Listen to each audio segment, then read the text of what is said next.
to In the Library with Tara! And I may or may not still be Adrian. And we are coming at you in the second half of November. Yeah. Yeah, in 2025. Speeding along. Yeah. And we have with us today our very special guest, Diana Nags. Hello, Diana. And Hello. what brings you to our studio today? I was asked to come and talk to you about the Bedford Goodfellows, which is a nonprofit organization right here in Bedford Township that helps and supports the families in our community that are in need of food and help in that manner. And you've been, this organization has been going for quite a while now, hasn't it? It actually started over 70 years ago, right here. What originally started, it was just temperance. When the community grew and it grew into Lambertville and Temperance, they merged and became Bedford Township.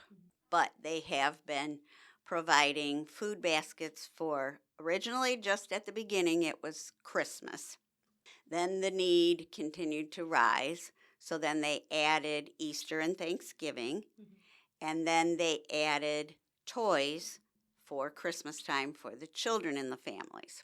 When I became involved with my family, we actually held it at the old Township Hall in a small room, but we outgrew that rapidly. So we have been very, very fortunate. The church at Lambertville United Methodist Church at Dean and Douglas for over 25 years has graciously allowed us to use their facility. So we now do all of our holiday baskets, the distribution there at that church. But the Goodfellows also does government surplus food distributions, and that happens 4 times a year. That one is held at Mount Carmel Church. And then when COVID hit and the need rose even greater for people that were in dire need of food, we started to join the MCOP Gleaner program, which we purchased the food from Gleaners. They're actually housed out of Detroit. They send a truck down. We do that now at Mount Carmel as well because the other church holds their farmers market and does other things, so we didn't want to interfere with that. So we now do the Gleaners at Mount Carmel as well. That we did the first 2 years of COVID. We were able to provide food for these families for 10 out of the 12 months. Now the Gleaners program has changed somewhat, so we're not able to do as many times with that. But again, we purchased that food. That's for all of Monroe County. The holiday food baskets where the applications are here at the library, that is only for Bedford Township residents. We are getting ready to distribute our Thanksgiving baskets this Saturday, and then the Christmas applications will become available this Monday, the 24th. They will run until December the 5th at noon. And then the distribution for those Christmas baskets and toys will be on December the 13th. And what I really like is if anyone's listening and they think that sounds like a lot of information, a lot of different dates, your website is so clear. If you go onto their website and you click on events, they have it listed in order of like what is upcoming, and they tell you exactly what it is. They tell you the event that's taking place, the date, where it's taking place, and they even give you a little blurb to explain. So I think that your website is done very well and is very easy to go through. Because every time somebody comes in and asks me when the baskets, like the applications are coming, I always go straight there because I can get to it so fast. Well, we also, our only fundraiser that we have other than sending letters out to various businesses to solicit their help is the paper drive that happens the very first weekend in December. We don't have as many people to help like we have in the past. So there aren't as many people standing on the corners, but there are people at different businesses. With that being said, they will give you a piece of paper that will explain the Bedford mission on one side, and then it will give the whole calendar of events for now, what will be next year, so 2026. Oh, nice. So hopefully we'll get people to support us financially.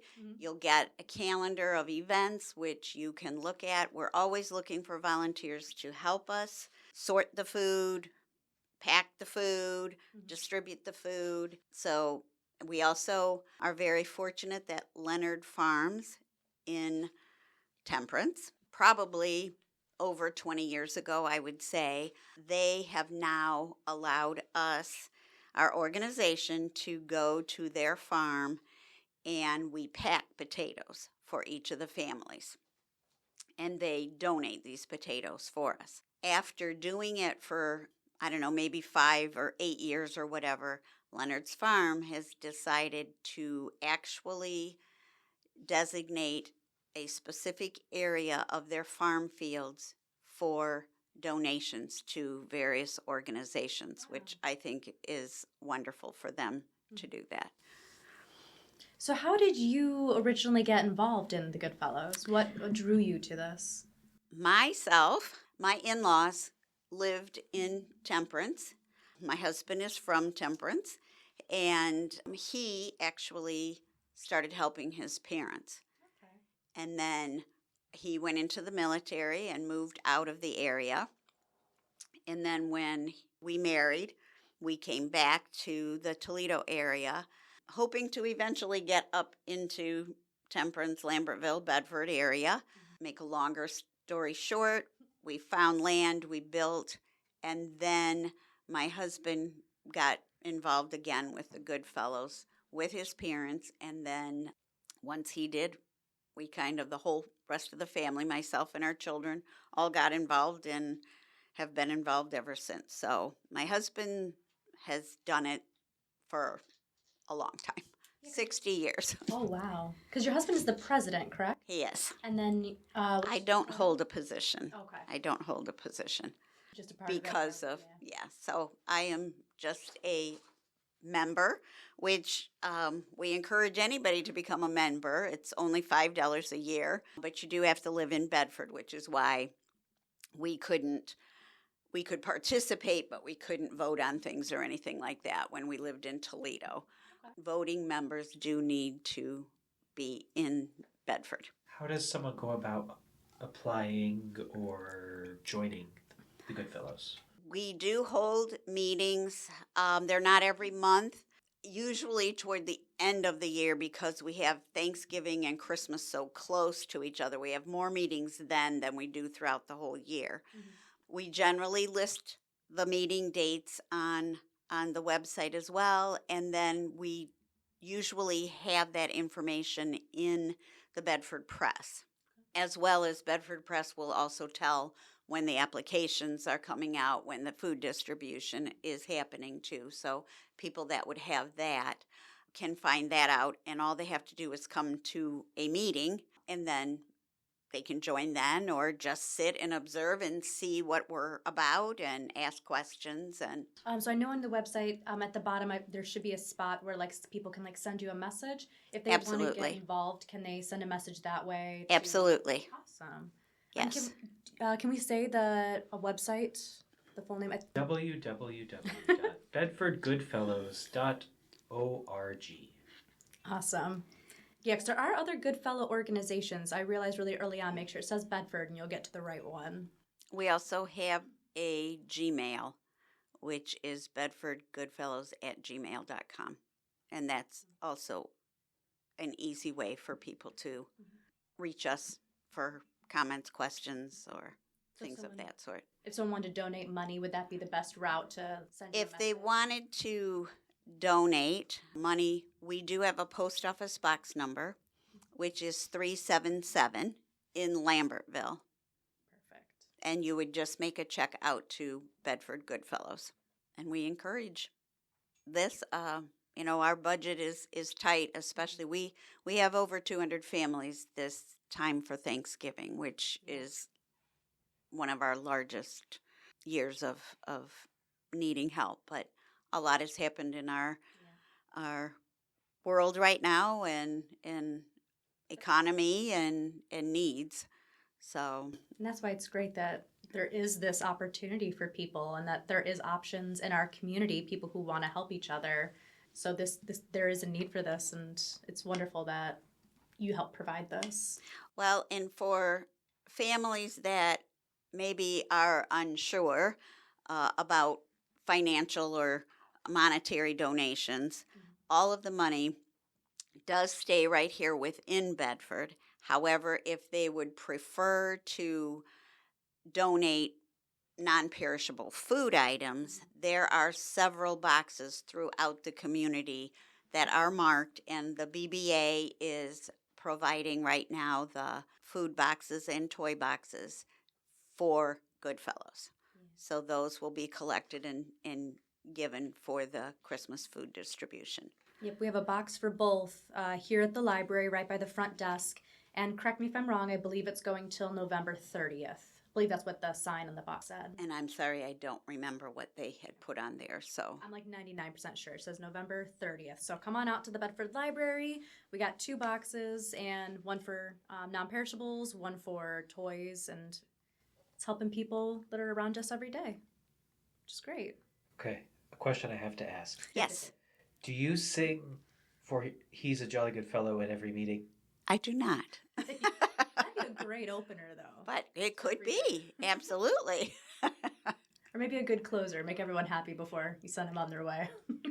Could be a good starting. Is there anything that you would like to be able to add to the Goodfellows in the future?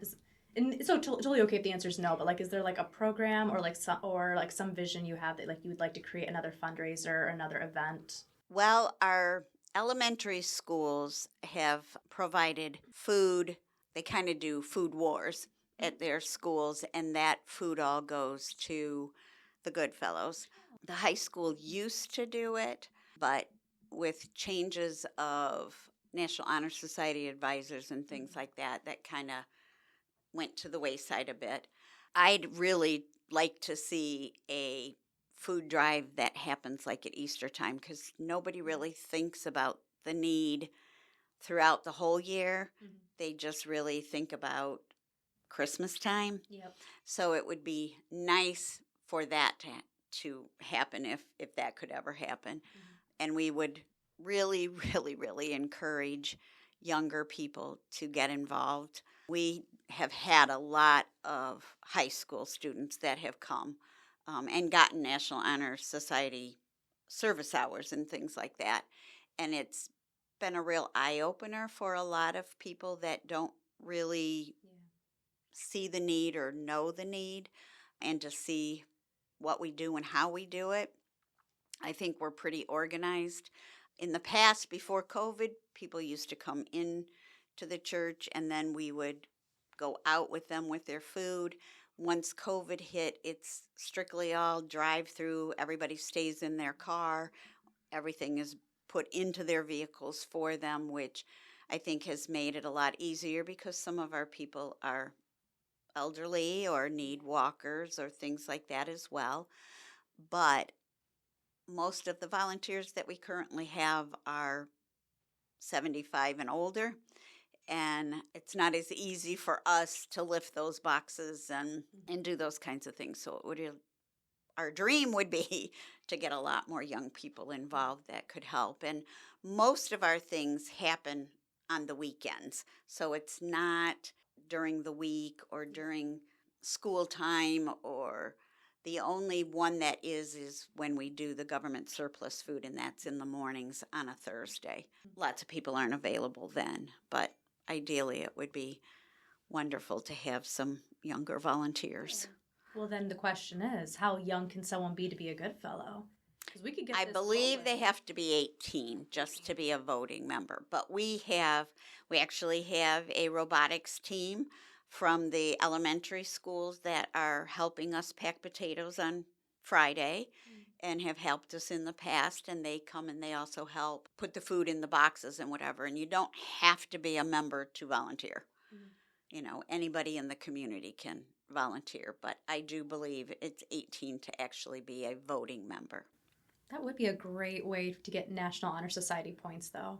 Right. I totally agree with you. That's a great thing to get teens involved in, to see, get them involved in the community, to help others, and to open up their eyes to that we all live different lives, and people around you might be struggling in ways that you're not struggling in. So yeah, I think that'd be a great way to help children. We have had some elementary students come with their parents, like a particular teacher may have suggested for her class. And then many of those students and their parents came, and they helped for a couple years then, because they saw the need and saw how it made them feel. I mean, I guess you can't really describe how it makes you feel when you know you're helping people in this kind of a way. You have to actually experience it yourself. And this might be a good program for Girl Scout and Boy Scout troops too. Absolutely. Yeah. Absolutely. Help them earn a merit badge and get to be involved in the community. So if you're in charge of one of those groups, reach out. And I'm not sure merit badge per se, but community hours, I would think. We did have a student that kind of held their own kind of a fundraiser for food through something that they were involved in, and I don't think it was Scouts. I know as Eagle Scouts, they have to do a community project, and they have to provide the hours, and they have to provide people, and they have to actually be more in a leadership role for that merit badge or for them to get that. And so to me, it could possibly be a good Eagle Scout project too, if anyone was ever interested in helping to do that. Just a quick reminder too, if you are coming to pick up a food basket, you do need to have a photo ID, and you do have to have a current utility bill that shows your address in Bedford Township. And on another note, if you feel so desired to offer to donate toys for our children for the Christmas food baskets, our greatest need are children from the age of 9 to 12. Okay. We generally get lots of donations for children birth to 7, 8, but the 9 to 12 is pretty tricky. So anybody that might be interested in donating older children's toys, both boy and girl, we'd love it. So I want to repeat when the applications are coming out and who qualifies for it, just as another friendly reminder. So the Christmas baskets. They come out this coming Monday, which will be November 24th. They end at noon on December the 5th. The eligibility truly is based on your need, but the government has their own guidelines, which is the same as what would qualify people for the government surplus food. So most of the people, if they're on Social Security, if they're on food stamps, if they're on disability, all of those things that would qualify them for government assistance is kind of our baseline.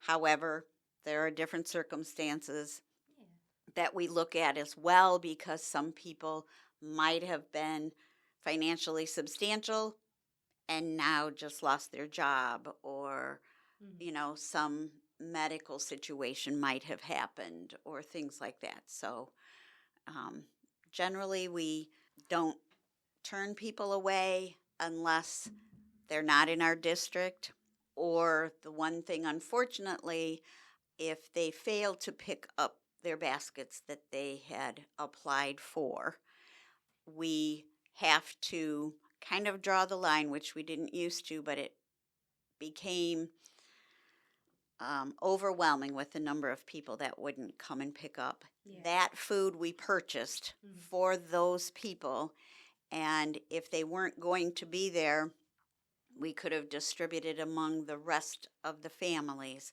So if we had to put in place policy that if they fail to pick up a basket, then they are disqualified for a year. And then they can reapply again after a full year of missing picking up their baskets. That's really basically the way that you would not qualify, as well as if you do not live in Bedford District, Bedford Township. So starting this upcoming Monday, come out to the Bedford Branch Library. You'll be able to get the applications here, and you'll be able to turn them in here too, and we'll get you all signed up for those baskets. Anyone who wants to volunteer or donate, please visit their website and reach out. It's a great organization to be a part of. And while you're at the library, say hi to Tara. Yeah, I'm at the front desk. And thank you very much for inviting us to join you and get the word out. And just because we're talking about helping the community and helping people around us, I found this book that I think is just a great introductory book for children. It's called Race to Kindness. It's by Orion Jean, who was the Time 2021 Kid of the Year. I'm pretty sure it's pronounced Orion Jean. No, Orion. Now I don't know what the Time Kid of the Year means, but it sounds pretty cool and impressive. So I don't know what you guys thought about this book, but I thought, first of all, it's so colorful and the pictures are so inviting that I really think that children are really going to be drawn to it just for the illustrations. But I thought it was really nice because it's just, like I said, it's a great introductory story. It shows different ways that you can help your community, different people in your life that you can reach out to make their day a little bit better. Very inclusive. I don't know if you guys felt. Maybe you guys hated it. I don't know. I hope not. No, I thought it was a nice book. A nice book on kindness, for sure. Yeah. Is it one you think you'd read to your grandkids? Oh, definitely. Yeah. I actually did, so. Yeah. Did they like it? Pictures. Yes. You like the pictures? Yes. I'm gonna mess up this name. Darkishka Varma is the illustrator. Darshika. And is it Darshika Varma? I've heard it both ways. I told you I was gonna mess it up. I said that first. Did a fantastic job on this. So you can get this at any branch of the library. It's in the children's section. It's a very lovely children's story. I would think like 6 and up just because of how much writing is in there. Do you agree? I agree, but I think it's done well that, Yeah. the way you present it and the pictures that they can relate to. Yeah. Yeah, I think it'll really draw them in. But I love it because they have a bit, it's like nothing is too small. And I think that's a great reminder for children too. Any act of kindness you can do to other people is great. Doesn't matter. You don't have to change the world. You just have to try and put a smile on someone's face. Absolutely. Pretty sure that's the motto of the Paw Patrol. I've never seen Paw Patrol, so I cannot speak to that. It talks about including others and just going out of your way. They say if you see something, do something about it. And it's literally a little bit of everything. So it's called Race to Kindness. I highly recommend you check it out from the library. All right, on that note, let's turn gears and talk about what's going on at your local library. Well, coming up at the Razzie Memorial and Erie Branch Libraries, we have Elf School. Do you have what it takes to be a full-fledged elf? You will learn all the necessary skills needed to perform elf duties, earn your elf certificate, and even get an elf name. Ooh. You do need to register ahead of time for this. It's going to be happening in Luna Pier on December 6th, and it'll happen in Erie on December 13th. It is for kids, so unfortunately I'm not allowed to get my elf certificate. I feel like they should change that. I want a new elf name. My elf name is Wart. Why is it Wart? That's not an elf name. It's like a troll name. Stickerpalooza is coming to the Dundee Branch Library on Mondays. The next one will be December 8th, 2025 from 9:30 to 11 a.m. Spend the morning playing with stickers. A variety of activities will be available involving stickers, sticker collages, sticker pictures, and more. Your kiddo is promised to have lots of sticker fun. Stickers? I'm sorry, was that about stickers? I'm not sure. Okay. Coming up at the Bedford Branch Library on January 17th is How to Design a Butterfly Garden. Do you want to start a butterfly garden this spring but aren't sure where to start? Come join Advanced Master Gardener Michelle for an afternoon of planning your garden. We will cover best practices, what types of plants are needed, and how to register your garden as a native habitat. Michelle's awesome. She works here at the Bedford Branch Library. She did our monarch garden, our way station in the front of the library. It's beautiful, too. Yeah, and she gardens all around Bedford for anyone who wants help in their garden. So she's fabulous. Come on out on January 17th. Michelle, if you're listening, update your blog. Isn't that your problem because you update her blog? Oh, I already built it. She just has to put the stuff I gotcha. Maybe and Summerfield Petersburg branches are pleased to present Grinchmas Party. He once stole Christmas from every who, but became a good guy. It is true. We'll have a party for him this year with fun activities at the library. So stop on by this December. It'll be happening December 6th, which is a Saturday at 11 a.m. at the Maybe Branch Library. And then December 13th, 2025, which is a Saturday at the Summerfield Petersburg Branch. Register online. And then one of my favorite yearly events is at the Bedford Branch Library, the Yule Ball. So anyone who's a Harry Potter fan out there, this is for all witches and wizards. Your presence is requested at the annual Yule Ball. This will be on Friday, the 5th of December in the year of 2025. I like the way they worded this. It's from 6 p.m. to 8 p.m. It's in the Bedford Branch Library, strictly dressed to impress. You can wear costumes or formal wear. It's for kids, tweens, and teens, and please register ahead of time. Mm-hmm. The Bedford Branch Library is pleased to present K-Pop Club Christmas Party, coming Friday, December 12th, 2025, from 6 p.m. to 8 p.m. We will be DIYing glitter ornaments and decorating top loaders. Enjoy crafting while sipping on hot chocolate. Register online. There is a note here. This program is dedicated to Korean pop music and is in no way related to the K-pop Demon Hunters movie. I like that they're going to have to preface all of their stuff from now on. Have you heard Emily's soapbox on that? No. Maybe after we stop recording. I have not seen that yet, but kids are obsessed. Have you heard of that? No. K-pop Demon Hunters. I don't even really know what it is. I just know it's an obsession right now. Pop stars who battle demons. It does what it says on the tin. Isn't it a cartoon? It's animated. Okay. Anyway, if you are listening on YouTube, do be sure to like and subscribe and leave a comment down below with your opinion on K-pop Demon Hunters. And if you are listening on Spotify, please like our individual episode and please like the whole podcast. It'll make me so happy. And we would like to remind you once again to check out bedfordgoodfellows.org, where you can get all the latest news and information on the Bedford Goodfellows. Do you have anything you would like to say? Thank you very much for helping us to get that word out so that more people know what Bedford Goodfellows is all about. Absolutely. Well, we're certainly happy to have you. And for In the Library, this has been Tara! And me and our special guest, Diana.